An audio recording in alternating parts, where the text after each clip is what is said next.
Berlatar di kota Asgabat, Turkmenistan, tepatnya di tahun 2006, seorang gadis kecil terlihat sedang membakar semua boneka-bonekanya. Dia adalah Sayara. Setelah tumbuh dewasa, Sayara menjadi sosok gadis manis dengan tubuh ideal yang selalu menjaga kebugaran tubuhnya dengan berolahraga. Hidup di kota Istanbul saat ini, Sayara bekerja di sebuah tempat gym milik pria tampan bernama Baris sebagai seorang cleaning service.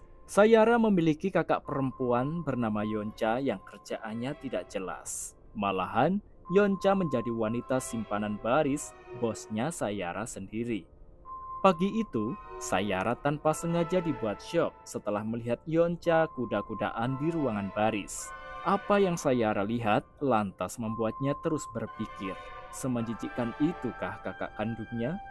Lamunan Sayara buyar setelah Baris menghampirinya dan menawarkan pekerjaan baru sebagai guru bela diri. Karena kebetulan tempat itu kekurangan guru bela diri, sedangkan Sayara memiliki bakat itu yang diturunkan dari sang ayah yang bernama Syamil Basharov sejak ia kecil.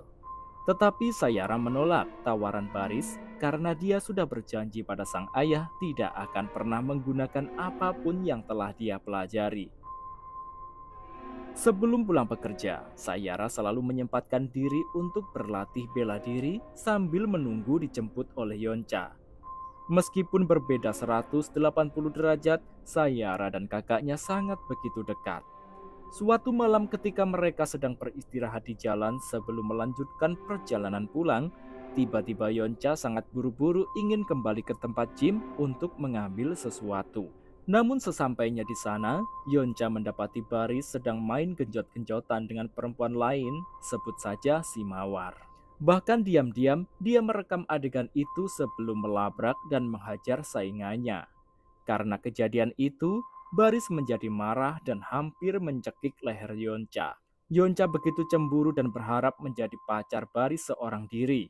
Padahal Baris sendiri sudah pernah bilang bahwa hubungannya dengan Yonca tidak lebih dari sebatas teman genjot semata dikarenakan Baris memiliki anak dan istri.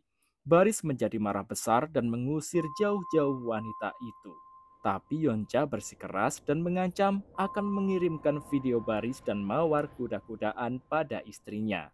Hal itu lantas membuat Baris semakin marah lalu menjambak rambut Yonca. Baris juga bersumpah jika sampai Yonca melakukan itu, dia akan menghabisi nyawanya dan membuat seolah-olah itu kejadian bundir. Mendengar ancaman Baris, Yonca merengek minta maaf dan ngajak berdamai. Bahkan dia ingin menyerahkan terumbu karangnya lagi pada si Baris. Tanpa sepengetahuan Yonca, rupanya Sayara mengikuti dan mengintip apa yang akan dilakukan sang kakak. Dengan terpaksa Sayara kemudian membuka pintu lalu mengajak Yonca pergi dari sana.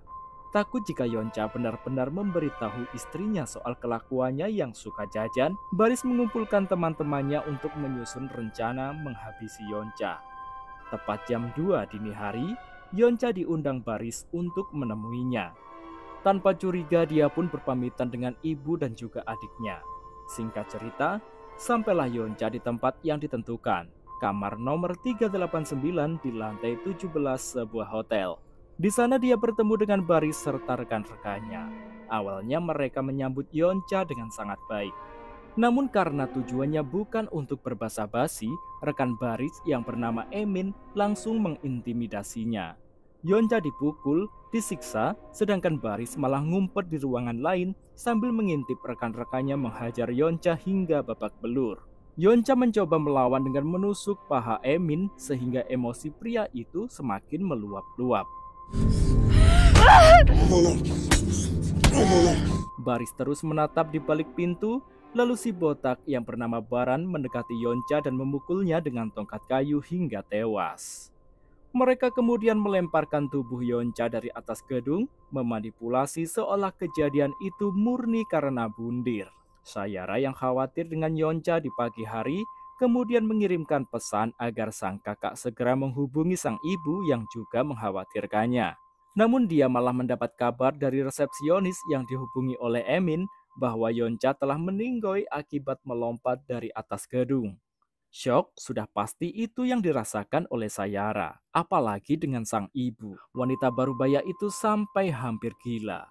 Tak tahan melihat kondisi sang ibu, Sayara kemudian nekat untuk mencari tahu sebab sebenarnya kematian sang kakak. Dia mengubah penampilannya dengan memangkas rambut indahnya. Sayara teringat dengan mendiang sang ayah yang merupakan seorang mantan komandan operasi khusus Turkmenistan, salah satu tokoh negara rahasia paling terpercaya di Turkmenistan dan juara sambo Soviet. Di waktu Sayara masih sangat belia, sang ayah memberikan nasihat bahwa dia harus membalas dendam jika sampai ada yang berani menyakiti ibu dan kakaknya. Penampilan Sayara telah berubah. Dengan rambut cepaknya, dia mendatangi rumah Baris, namun saat itu dia hanya bertemu dengan Nur, istrinya Baris. Karena Nur mengenali Sayara, maka dia langsung disandra dan dimintai ponselnya. Sayara ingin menghubungi Baris dengan nomor telepon istrinya, meminta Baris mengirimkan lokasi keberadaannya saat itu. Setelah mendapatkan lokasi Baris, Sayara melepaskan Nur. Tetapi wanita itu malah menyerangnya, sehingga Sayara terpaksa menghabisinya. Malam harinya, bapaknya si Baris yang bernama Halil menghakimi rekan-rekan anaknya di rumah Baran karena sudah bikin masalah. Mereka beruntung dapat dibebaskan dengan alasan kurangnya bukti karena Halil yang merupakan anggota parlemen telah menghubungi dan membungkam jaksa pengadilan dengan cepat. Malam itu, Sayara juga langsung mendatangi di mana para pembunuh itu berada setelah mendapatkan lokasinya. Pertama-tama, dia mencabut nyawa dua security yang berjaga-jaga di pos depan. Dia juga mengambil borgol dan kabel tis dari laci pos. Di saat menunggu Halil di mobil, nasib apes juga harus dihadapi oleh jaksa yang telah memalsukan kematian Yonca. Diam-diam Sayara masuk, lalu menjojoh-jojoh dengan semangatnya oleh Sayara tanpa butuh penjelasan apapun hingga saus tomat muncrat-muncrat di mana-mana. Sementara itu sebagai anak yang manja, Baris mendapat amarah dari sang ayah secara pribadi. Rupanya bukan baru kali ini dia terlibat kasus pembunuhan. Tetapi 2 tahun yang lalu, dia pernah melakukan hal yang sama dengan rekannya, yaitu Baran. Di sini Baris membela diri bahwa dia tidak ikut melakukan pembunuhan itu. Namun, Emin dan Baranlah yang mengeksekusi Yonca.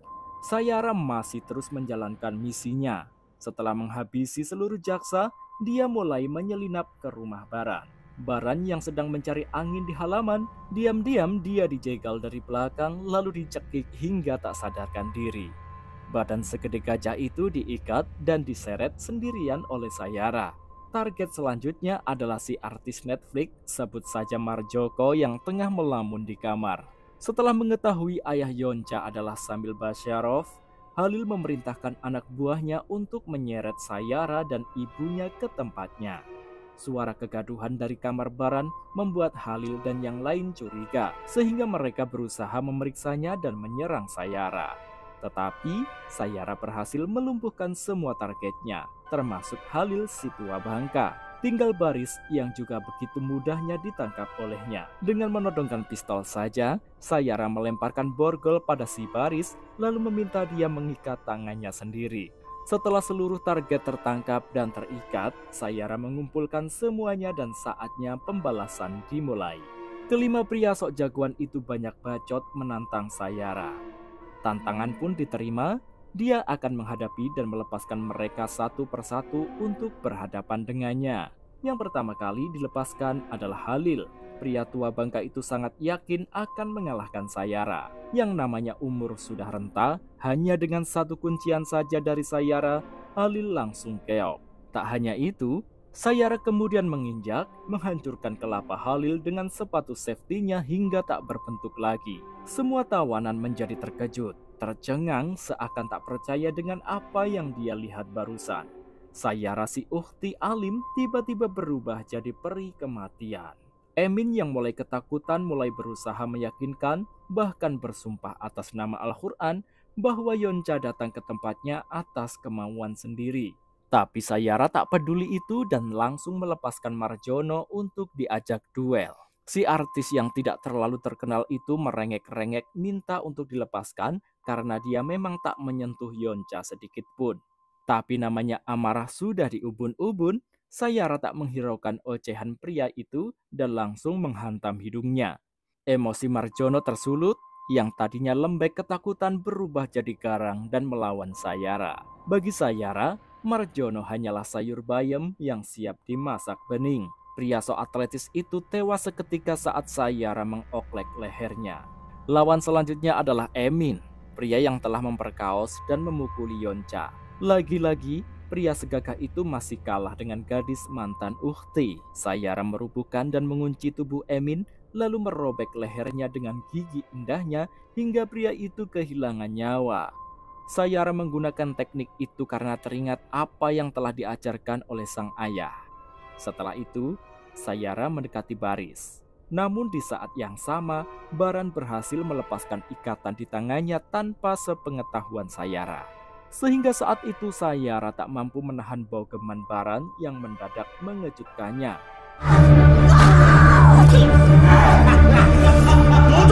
Sayara hampir saja kalah, tapi keberuntungan tak berpihak pada kejahatan. Baran lengah dan Sayara berhasil melumpuhkan tubuh gempalnya.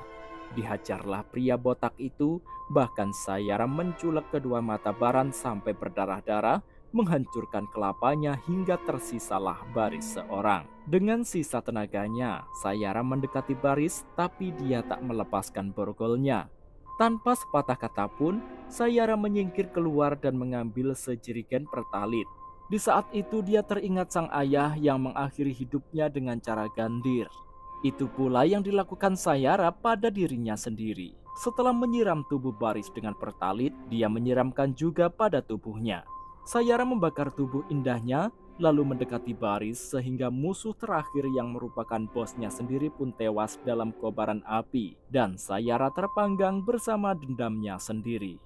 Film Sayara ditutup dengan kesunyian yang mencekam.